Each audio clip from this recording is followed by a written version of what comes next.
Assalamualaikum warahmatullahi wabarakatuh.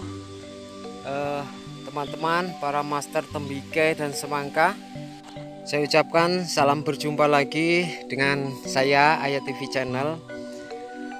Terima kasih yang terus mensupport channel ini sehingga sampai sekarang masih bisa konsisten untuk bersama-sama berbagi tentang proses-proses tanam semangka. Alhamdulillah kawan-kawan, hari ini kita akan mempersiapkan lagi untuk tahapan budidaya semangka untuk lahan janda atau lahan bekas. Teman-teman, ini adalah lahan bekas daripada tanaman amara saya kemarin, dan ini akan saya olah lagi untuk tanaman semangka untuk yang kedua kali. Karena ada kawan-kawan yang meminta dibuatkan secara detail olah lahan untuk lahan bekas, maka kali ini saya buatkan. Saya lupa ya siapa saja yang meminta, saya tidak bisa sebutkan satu-satu, namun kali ini akan saya buatkan sedetail mungkin untuk periode tahapan tanam semangka di lahan bekas. Mudah-mudahan sistem saya ini sedikit banyaknya mampu membuat kawan-kawan atau membuat produksi tanaman kita untuk lahan janda, lahan bekas bisa lebih baik dari sebelumnya. Tapi sebelumnya ini saya sampaikan teman-teman bahwa teknik saya ini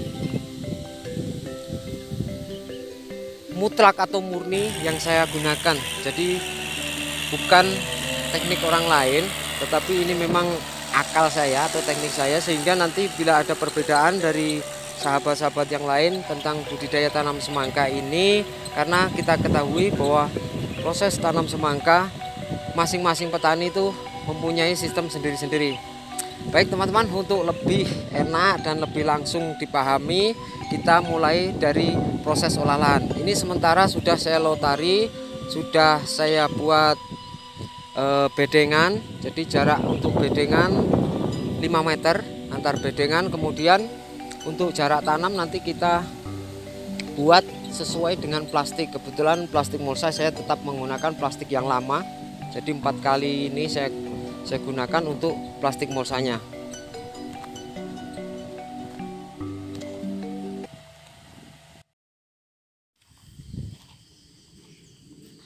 Baik Mas Bro, teman-teman petani semangka, hari ini saya share tentang untuk pupuk dasar dari pupuk kimia dulu ya. Jadi inilah pupuk kimia, 3 jenis pupuk kimia yang saya pakai untuk dasaran tanam semangka di lahan bekas. Unsurnya 3, yaitu magnesium, kemudian pertumbuhan. Magnesiumnya saya menggunakan super brusit. Jadi teman-teman yang bertanya, inilah magnesium yang saya pakai. Magnesium sulfat untuk penguat batang dan juga pembantu kalsium fungsinya dia. Kemudian Posca 15-15 untuk pertumbuhan.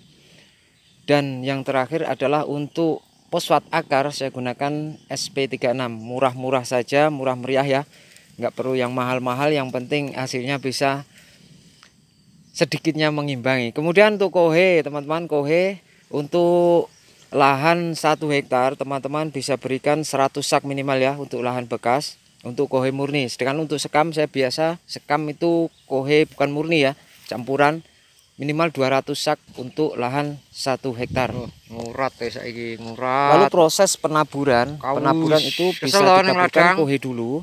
Teman-teman bisa menaburkan pupuk kohe dulu setelah dibuat bedengan. Kemudian baru disusul dengan penaburan pupuk dasar kimia. Ada 2 sistem, kalau saya bisa ditaburkan pupuk kohe kemudian dilotari, atau ditaburkan pupuk kohe kemudian terus disambung pupuk dasar. Habis itu setelah dilotari atau dicampur, baru kita tambahkan serbuk atau kapur dolomit. Untuk kapur dolomit teman-teman saya pakai yang 20 kg. Jadi untuk 1 hektar teman-teman bisa memakai 10-15 sak untuk kapur dolomitnya, sehingga bisa merata ke semua bedengan yang akan kita tanami atau kita buat batas untuk tanam semangka.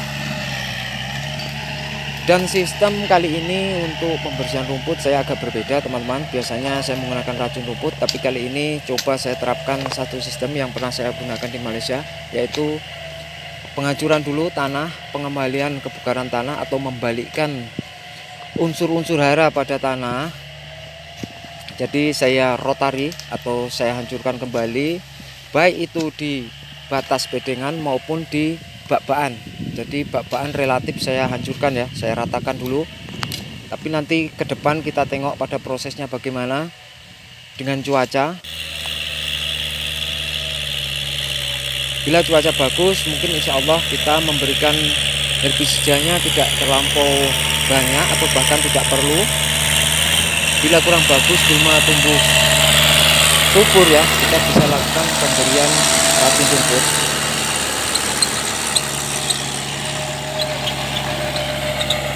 Jadi seperti ini tipe pembuatan batas untuk tanaman lahan janda saya kali ini.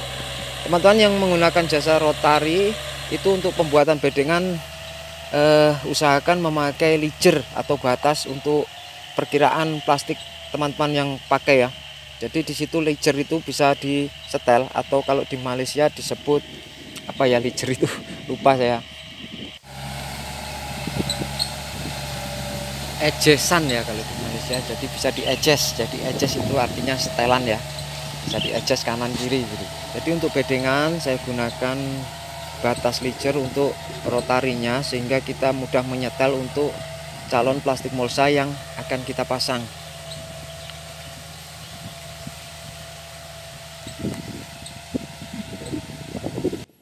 Selanjutnya, setelah proses olah lahan selesai, peletakan pupuk dasar selesai, teman-teman, kita melakukan pemasangan instalasi, yaitu drip dan plastik mulsa. Nah, ini saya sudah pasang satu baris untuk plastik mulsa. Sementara untuk drip, selang tetes saya gunakan. Lubang tetes ada di atas ya untuk pemakaian drip titik atau pipe titik ini. Jadi lubangnya ada di atas, jangan di bawah. Nanti di bawah dia tersangkut dengan tanah, maka akan sumbat. Kemudian yang memakai sistem ini sedikit memudahkan kita karena tidak perlu melakukan pencoblosan atau pelubangan pada selang ini. Yang penting kuncinya adalah kerajinan dalam melakukan pencucian di ujung ketika melakukan penyiraman, khususnya untuk pupuk maupun kohe. Dan satu lagi yang perlu diperhatikan teman-teman adalah sebelum melakukan penutupan mulsa, usahakan bedengan ini siramkan atau spraykan racun serangga. Saya ini menggunakan regen. Yang saya gunakan adalah regen. Untuk takarannya bisa satu tutup untuk satu tangki ya. Bisa dikasih perekat, tidak pun tidak apa-apa, nanti terus dikasih mulsa. Baik lagi teman-teman taruh lagi atau tebarkan poradan di atas bedengan ini, kemudian baru ditutup mulsa.